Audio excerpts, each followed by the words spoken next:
So, how many of you feel that your worst case has already happened? Your worst case has already happened in life. Yeah, so don't worry, it will come. So, once I was terribly depressed and, things were not well. And my mother noticed this and she said, what's wrong? I said, today was the worst day of my life. He said, worst day always comes to people who are good. The God chooses them to treat them. So if you have a very bad case, don't worry.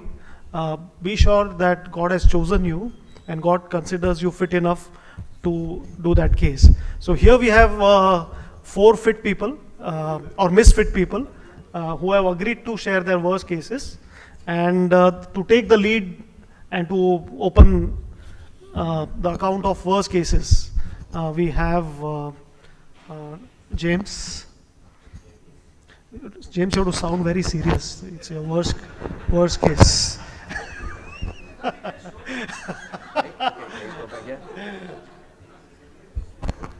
No, this is after they told me about this. So I was doing my morbidity, of my own division, and I thought this would be, the most, your worst case would end up with morbidity, and then I think should share everyone. So this is a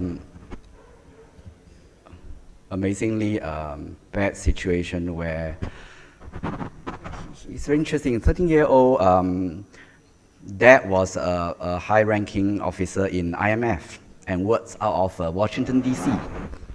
With the American government. And then, so poor boy has a supracellular sort of germ cell and treated in Washington and then went to Boston Children for radiotherapy. But after that, he saw the tumor cure, but he had recurrent seizure. And also there is somehow got DVT. So, and really got PTSD, and he's really one kind of character.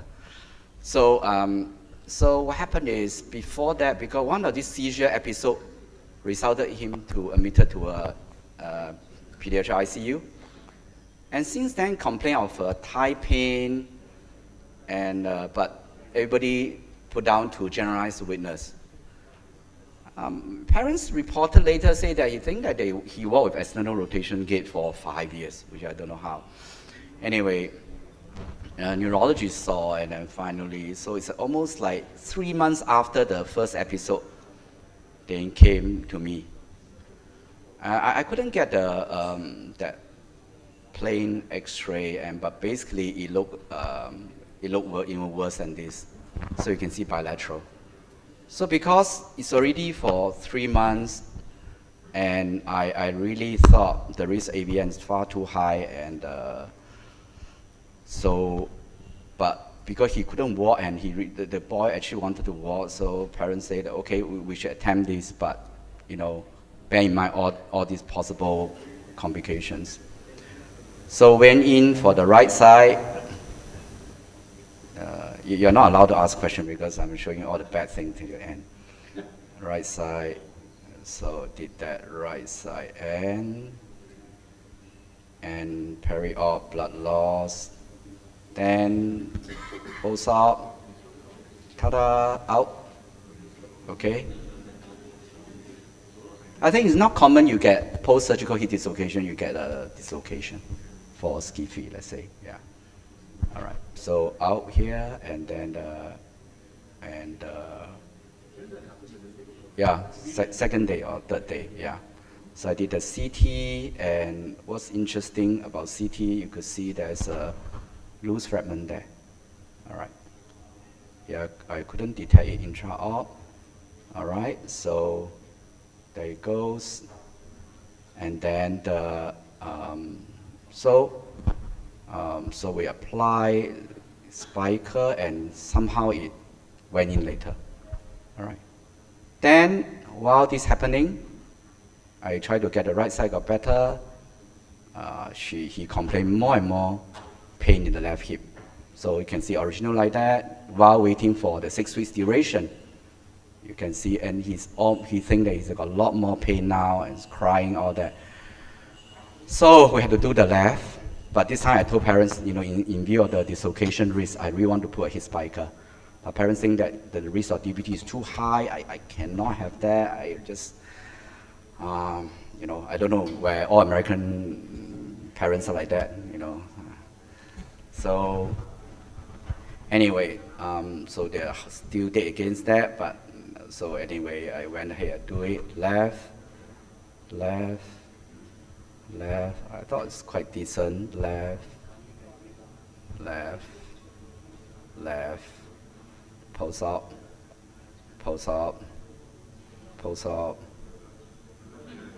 2 weeks, yeah. Okay? So they agree, no, still not allow his biker.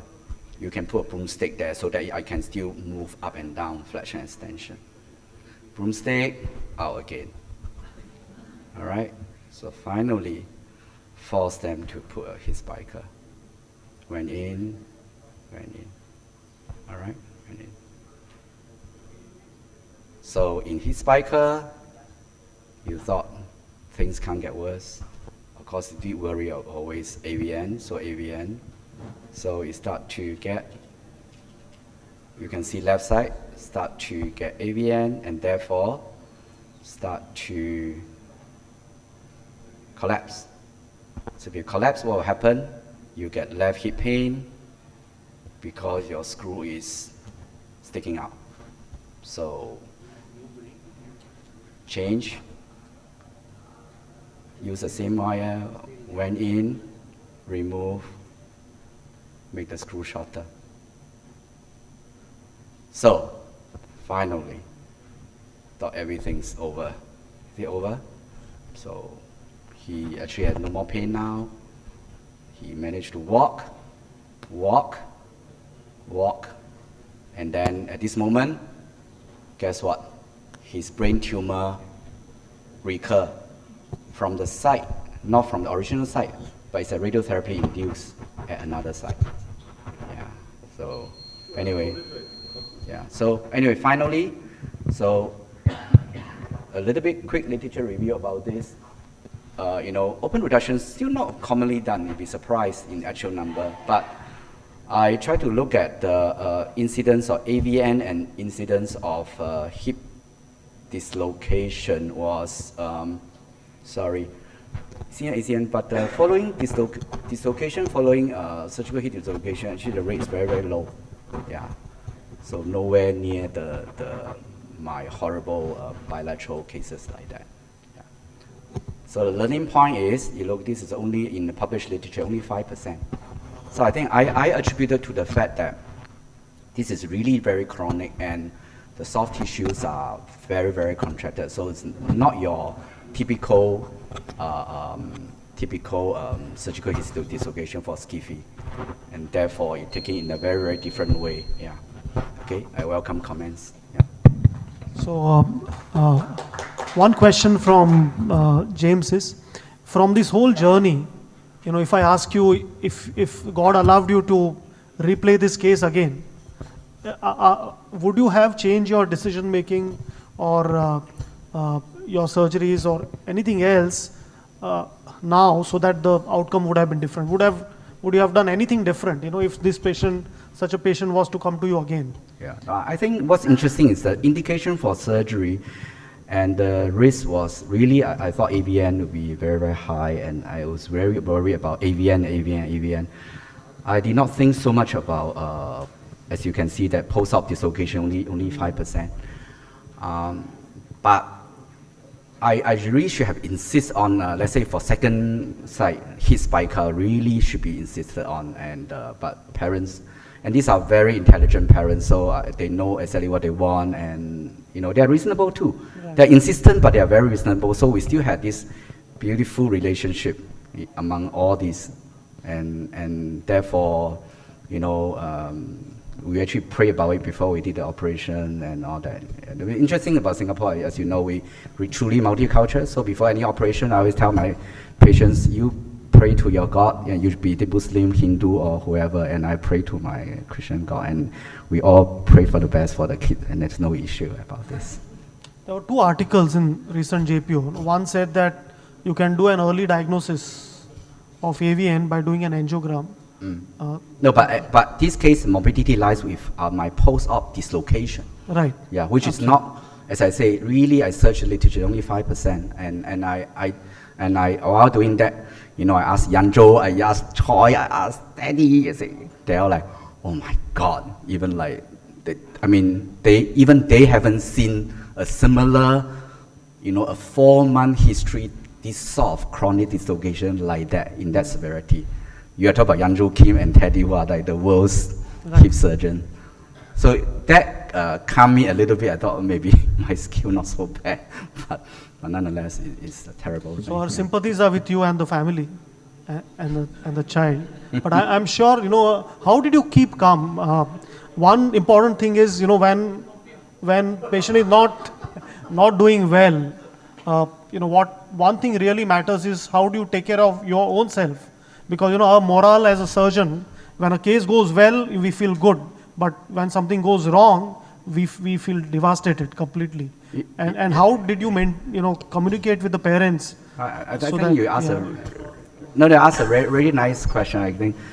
The funny thing is, you know, I always tell people I'm like a Pharisee, you know, kind of thing in Christian sense. But one thing is, certainly bad things like that always bring you closer to God, right? That's I thought only, you know, I mean, all of you know that I have an autistic son, and you know, he's a 21-year-old, and he used to wall up me and my wife quite frequently, and that I thought is bad enough. So, and despite all my poor surgical skill, Ellery would tell you that somehow I didn't get such bad complications still. So when things happen like that, really bring you very, very close to.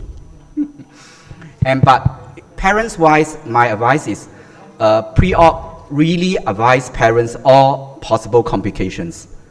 And plus, you make it a very clear point to them, you and I are really doing at the same side, trying to do the best for the kid. So, so far I think parents appreciate that I'm really there to do the best for the child and nothing else. Yeah.